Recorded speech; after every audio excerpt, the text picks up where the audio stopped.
This is one of those processes where you might, 1, 2, yeah, you might want to put on 2 gloves. It's just not a very user-friendly kind of situation here.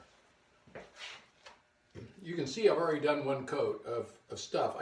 I build these things, I build the color in layers, like a lot of ceramic processes. I find that you start out small and you build to the big finish, right? And in this case, I'm adding ferric chloride in various concentrations. So rather than straight out of the bottle, some of this is done in layers. And I am trying to track, because it's a unique piece, I'm trying to track this particular piece. So through the process, I will be taking photographs of this particular piece. I use these cheap throwaway brushes. They're like 50 cents, 40 cents, something like that, for this next part of the process. You may have noticed that I'm not wearing my familiar LickinFlames shirt. I'm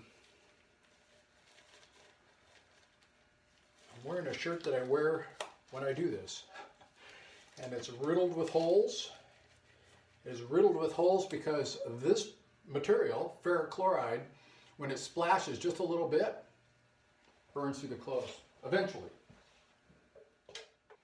Okay, now I'm making sure that I have some of my decorating things at my fingertips. I don't need this anymore.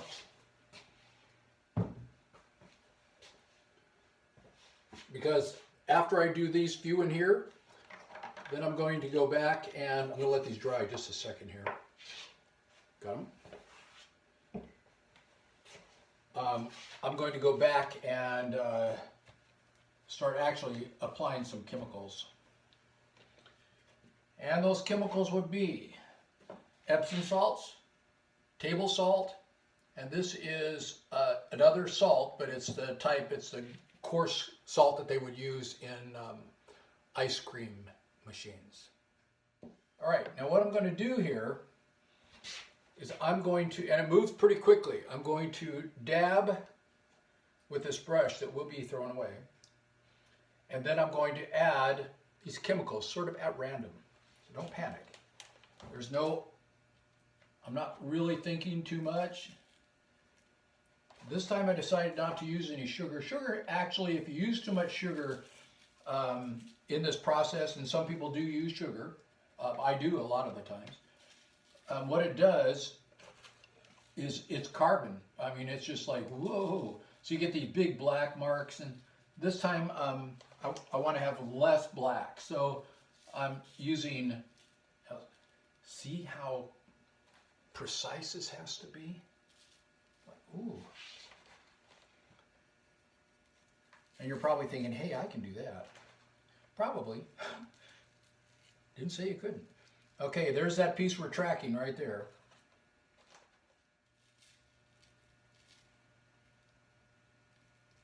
Okay, so it's looking good. That's the end of this process, and then I'm going to do some yarn bolts. It's basically the same thing. Looking good. I let these dry until tomorrow, and I do that so that I can handle them more easily. One of the things we're going to do today is we're going to wrap these with horsehair and wire and stuff like that and get them ready for sagger firing. So this is what we did. I did them yesterday. I put ferric chloride on them and some salt, and if I get it close enough, you'll see that there's little salt bumps. A lot of them have been absorbed. There you see that speckling. That's where the salt has been absorbed into the clay. So if we take a look at other pieces, here's a bigger piece, and you can probably see there's some salt still attached. But if we look at others, Here's one that's really well defined. You see that dark line there? That's the edge of the ferric chloride layers. Because remember, when I talked about it before, I put on layers of incrementally more powerful. So I start out with like a 50-50, then a 25% water, and then full bore. So, you know, I try to get some variation, but we're tracking this particular piece. So this is the piece we're using as an example, and I'm going to show you how I'm going to wrap it here in just a little bit. And I'll talk about the material that I'm wrapping it with. You'll see how it's going on. Then I'll wrap it with tinfoil, and then we'll put it aside. This is the only item of this type that's going in the kiln, so we'll easily be able to find it afterwards rather than some other ones. It's really kind of difficult, but we'll be able to tell exactly what it's like. And if you remember, this will be its orientation in the final photographs. All right, so the curvy wavy lines will be on the bottom, and we'll try to remember what this looks like. This is the salted area, and this is the less than anything area. All right, we'll try to remember all that. There aren't too many ceramic processes where you're going to be keeping a pair of side cutters, you know, right at your fingertips, but this is one of them. So right now I'm taking a Brillo pad that's been deconstructed, and I'm going to put several wraps of that copper material on this piece. So I have to turn this over here.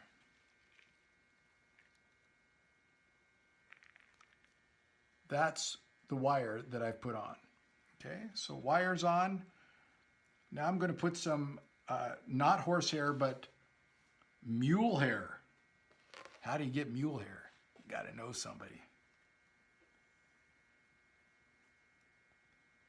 So I'm going to put mule hair, kind of duplicating where the wire would be.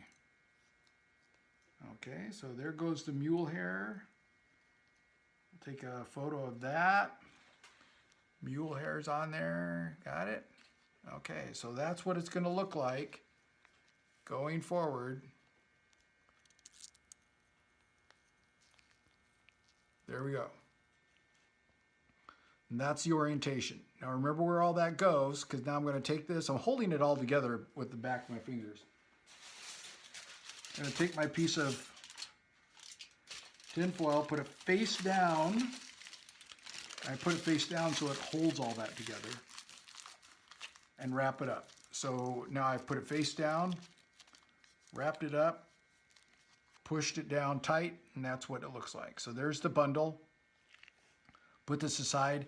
This will go in the kiln probably this afternoon. I'll fire it this afternoon. I'll undo them tomorrow. All right?